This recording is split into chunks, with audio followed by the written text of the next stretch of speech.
Right now, on to the point. Stories of hope. How one woman is tackling the homeless crisis using her own backyard. Community fridges popping up in the capital city. The impact that they're really having. Closing the achievement gap. Local Black educators are changing young lives. A revolutionary surgery is helping a cheerleader get back to doing what she loves. I don't think that me 1 year ago would be able to believe it.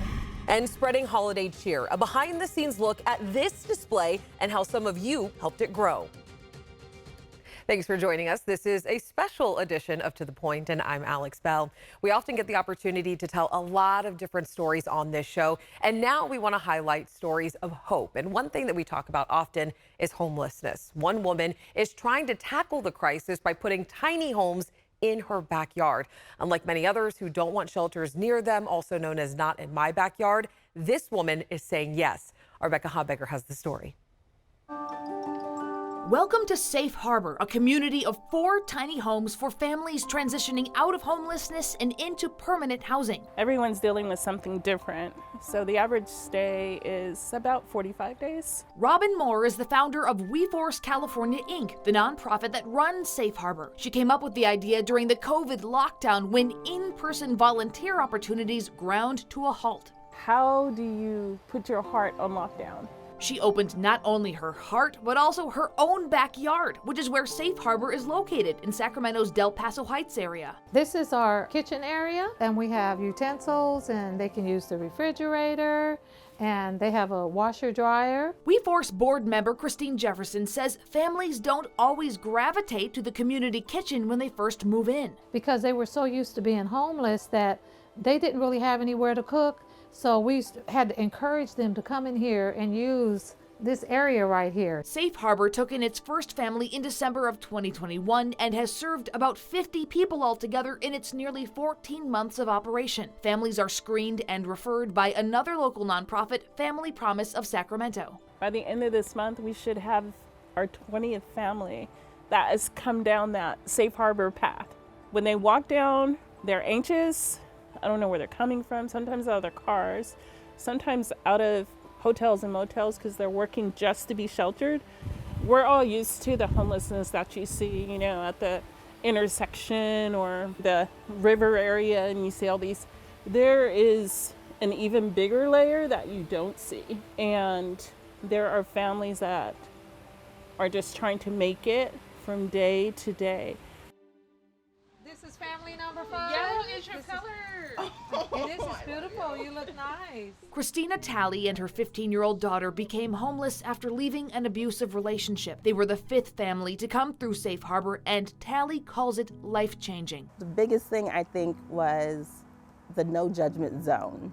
That allowed me to release the shame that I had in reference to being connected to someone who had been addicted to methamphetamines, to being in a domestic abusive relationship. That right there, I think that was the most powerful point for me with this whole entire program. And just that little white house alone did that. Just being there, get conversations with Robin here and there, and just, how are you? I don't know how I am, but and then the next thing I know, I could tell her how I am, and that's huge. Talley and her daughter have moved on from Safe Harbor and are now living in an apartment. We're wanting to be on the track of home purchasing, and we are just really excited to get this part started because it's a forever thing, right? Thank you so much. I don't know if I could have found me if it wasn't for you, God. Through it all, Moore remains a supportive person in their lives. And beyond even what I could even imagine that could happen. And I'm like, I deserve this, and they're telling me that I do. And Moore wants to help more. WeForce has received a $100,000 grant, which Moore plans on using to grow Safe Harbor. Our plan is to go next door with 2 more units and an actual resource center. To help even more people transition out of homelessness, because no single person can solve the crisis, but everyone can do something. Let's get this done. Together, we're a force. You can say that again. And we are happy to report that Robin and her team, they just graduated their 28th family. They are now preparing to house family number 29. And as for the woman that we interviewed, Christina, she and her daughter now have their own apartment and are paying it forward, helping to raise money for the Safe Harbor tiny home community. And Christina has also been newly appointed to the board. As people face food insecurity, 2 women are operating free community fridges in their neighborhood. They are called Fridges, and the woman behind this one fills them up every so often, and then she posts it on social media so people who need the free food can see when they're filled.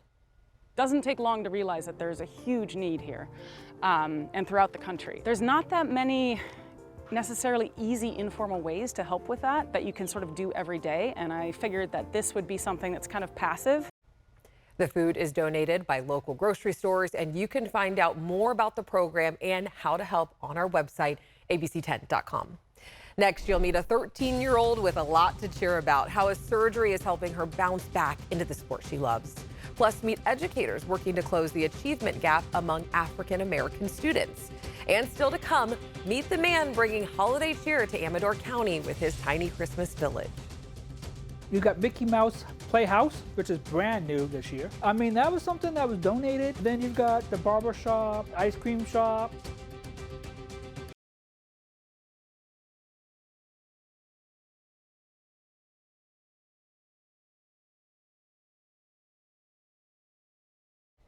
A cheerleader in Roseville is back on the mat after a life-changing surgery. 13-year-old Gabby Bertelson is doing what she loves less than a year after her family feared her scoliosis had grown too severe for her to continue.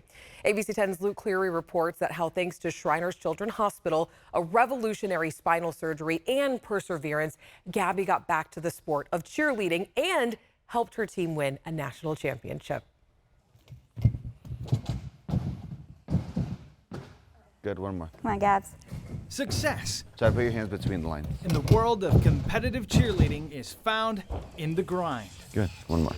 More than a sport, it's a passion. It's family and a way of life. I don't know where I would be if I didn't decide to do cheer. Soft-spoken Gabby Bertelson lets her tumbling do the talking. She's just definitely one of those athletes that wants to be here, wants to progress. Joining Matt Alvarado's NorCal Elite Gym 3 years ago. She loved it. She was hooked. And from there, we're not looking back. Her mom says at 13 years old, she's entering her prime. If something bad happens in the day and I come here, I just forget about it. It all goes away. And this is where I'm happy. When NorCal Elite went to the Varsity All-Star Summit Championship in Orlando this May, There was a fire about them. They were ready to leave it all on the mats. in a competition Coach calls the Super Bowl of cheerleading, I look back and I still get goosebumps every time I think about that award ceremony. It was just, it's unreal. After we got off the floor, we were just all crying because that was the best we had ever done. Gabby helped her team bring home the championship. To watch her, you might never know the pain that's now behind her. Your spine curves, and since it has nowhere to go, it just pushes outward and then deforms the rest of your body. Hurts. A severe case of scoliosis. She was diagnosed as a child, and last year it was getting worse, putting cheer on hold. No matter which doctor we talked to, the outcome was still the same. Her scoliosis is progressing really quickly, and you have to do something. Before the summit was in play, a visit to Shriners Children's Hospital. I go by Dr. Rowe. And Dr. Rolando Roberto. Oh, wow. It's like an NFL championship ring. Now seeing her ring for the first time since performing a revolutionary scoliosis surgery in February. It's called vertebral body tethering. And we allow the spine to still move, and as the spine grows, it grows itself straighter. So it's very innovative. The big benefit is because the incisions are small, patients bounce back from surgery very quickly. She bounced back all right, back on the mat in a matter of 5 weeks. I don't think that me 1 year ago would be able to believe it. And I just feel so blessed that I was able to get the surgery that I got. And I'm so thankful for Shriners.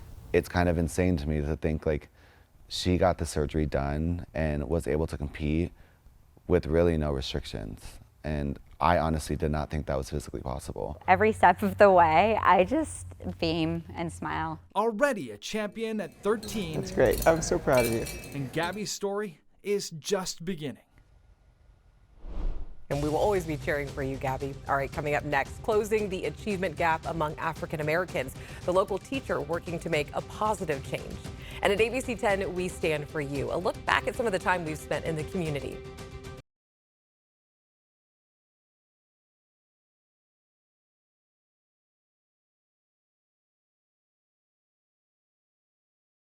Welcome back to a special edition of To The Point, sharing stories of hope. Student achievement gaps in California are large and persistent. Year after year, Black students consistently have lower academic performance than white students, and that includes test scores, attendance, and suspension rates. But ABC 10 race and culture reporter Candace Redd spoke with an educator in Elk Grove working to make a positive change. Time check, 9 o'clock, so we got about 30 minutes. Keep up the great work. Thank you to those who are finished. As a math teacher, Marcus Atkins is working to make a positive change. I wanted to make sure none of my students ever said, I never had an African-American male teacher. Atkins is from Sacramento and says he often felt isolated as a Black student in public school. I did not have representation that looked like me. I did not get my first African-American teacher till high school. I did not get my first African-American male teacher till 11th grade. And that was the only one I got in grade school. This is the latest data from the California Department of Education. It shows there were more white teachers in public schools than Black teachers during the 2018 to 2019 school year. That definitely affected the way I felt at school a lot of times. And which is one of the reasons I ended up going to a HBCU, because I knew going to an HBCU would give me a different perspective, as it did. Historically, Black colleges and universities, also called HBCUs, are institutions that were established prior to 1964 to help educate Black people. Atkins graduated from Hampton University in Virginia. And are still maintaining that respect so we can have a great learning environment. He eventually began teaching at Fortune Middle School in Elk Grove. Teaching or anything within education was where I was trying to go. Fortune School of Education was established in 1989. It's a network of public charter schools created to address the disparities in academic performance between Black students and white students. Our mission is to graduate high-achieving students of good character, prepared for college and citizenship in a democratic society. According to the California Department of Education, graduation rates for Black students dropped by more than 4% in the 2020 to 2021 school year, while graduation rates for white students went up nearly 0.5%. Unfortunately, it's not a surprise because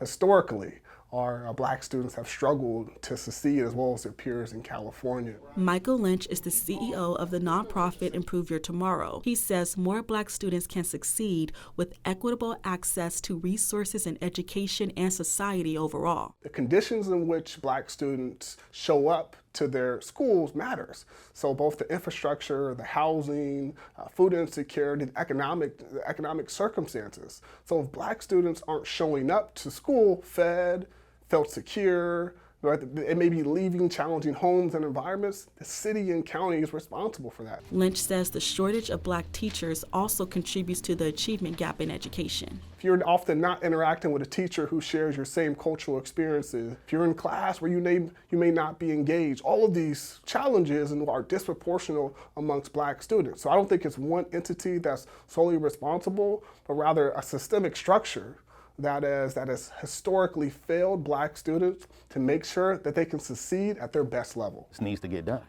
I told you, y'all thought I was playing about the objective. It needs to get done. It continues to be a fight, and it's a fight that I'm willing to fight for. Our scholars are everything. They are our future. I see myself in all of them, and honestly, I'm here to give them a better experience than what I got.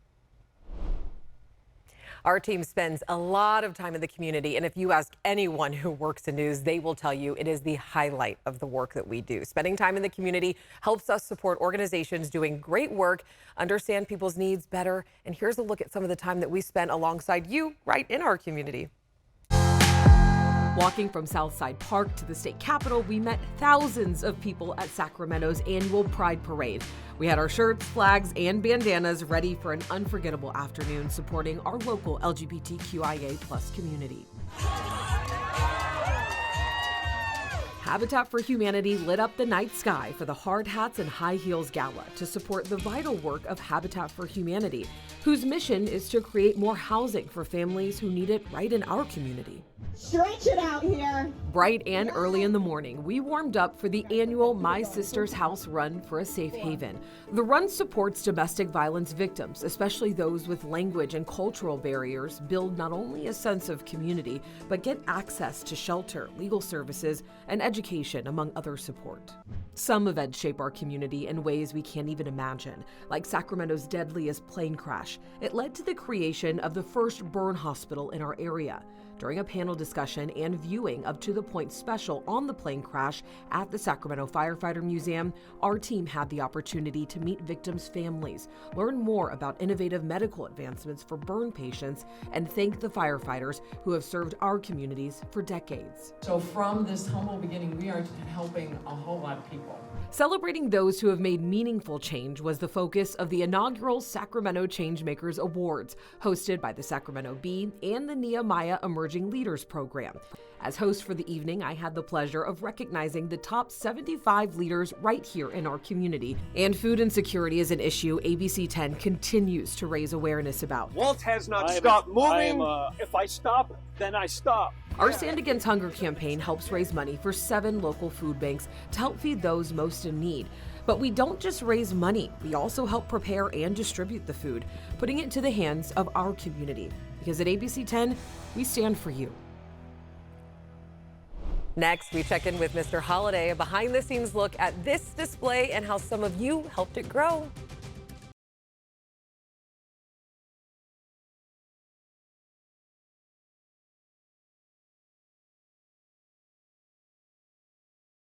Your generosity is bringing joy to someone at the heart of a holiday tradition. In 2022, we brought you the story of Mr. Holiday and his Amador County Christmas Village. Well, donations ticked up after our story aired, and as Becca Habegger shows us, the village is now bigger than ever. This year's layout is a little bit different. Up here in the front, we have Santa's Village. Michael Brewer has assembled a miniature Christmas village for the past 26 holiday seasons. It's a tradition that started at home with his mom and just 10 buildings. But now, this year it's 345. Last year it was 262. In 2020, his growing village moved to the offices of the Ledger-Dispatch newspaper in Jackson at the invitation of publisher Jack Mitchell, who had done a story on Michael's at-home display the year before. The thing that really gets me every year is Michael's dedication to the process. So Jack gave Michael a nickname, Mr. Holiday. You talk about Mr. Holiday, and it's literally 24/7 every day of the year. Ree McLaughlin Brown and her 12-year-old grandson Malachi Reyes stopped by the Ledger-Dispatch to check out Mr. Holiday's Amador County famous Christmas village. It gets us ready for Christmas. We did put together our own little village just before we came here. A little smaller, maybe? Yeah. We have, did you say 8 buildings? Yeah, probably like 8. Michael's village has grown over the years thanks to the generosity of his friends, neighbors, and complete strangers. You got Mickey Mouse Playhouse, which is brand new this year. I mean, that was something that was donated. Then you've got the barber shop, you got candle shop, the ice cream shop. With the number of people that have donated, they want to see where their piece lands in the village, what the story is behind it that Michael's come up with, and he does a great job with that. Several donations came after ABC 10 aired our story about Mr. Holiday's Christmas Village last year. So this year, Michael added a little media presence to his display. And this year, I decided to bring out something really cool, 2 news crews. And these 2 news crews are having a little battle going down the bridge. One of them is News 10. Who eventually wins the battle? ABC 10. Michael also has hidden helpers. In the village, there is 2 elves. One of the elves has something in it. You have to find where it's at. It's just phenomenal to live in a place like Amador County and watching everyone come together. Sometimes we forget it, maybe, and then you have people like Michael that remind you and bring you back to it. I think you'll see it. But Christmas can also be bittersweet, a time to remember loved ones no longer here. The village has made me think about my mom every year. So I just want to say, Mom, you're looking down on this. This village is for you and Dad. Love you guys, and I miss you. So if you come to check out Mr. Holiday's Amador County famous Christmas village, any joy you feel will in turn be a gift to Michael. Happiness is external and joy is internal, so this brings the joy inside. If you're having a little trouble with your Christmas, want a little spirit, come down and meet Mr. Holiday. Check out a village that's unlike anything you'll ever see anywhere. We love the Christmas Village. And Mr. Holiday, thank you so much for letting us visit again. And Mr. Holiday will always accept donations to grow his Christmas Village. So for more information, head to abc10.com/tothepoint. And I do want to mention what gives us hope and of course puts a smile on all of our faces. It's you. So many of you reach out to us and you trust us with your stories. We could not do this without you. And if there is a story of hope that you want to share, you can always shoot the team an email at tothepoint@abc10.com. Thank you so much for watching. And don't forget, you can always share a little bit of hope.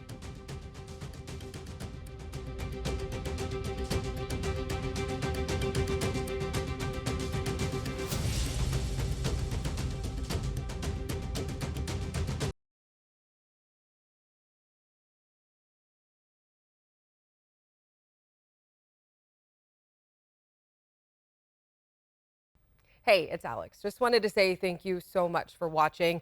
I really love hearing from everyone, and I hope that you'll stay in touch. Reach out to me on Facebook at AlexBellTV, or you can email me at tothepoint@abc10.com, or you can even send me a text message at 916-321-3310.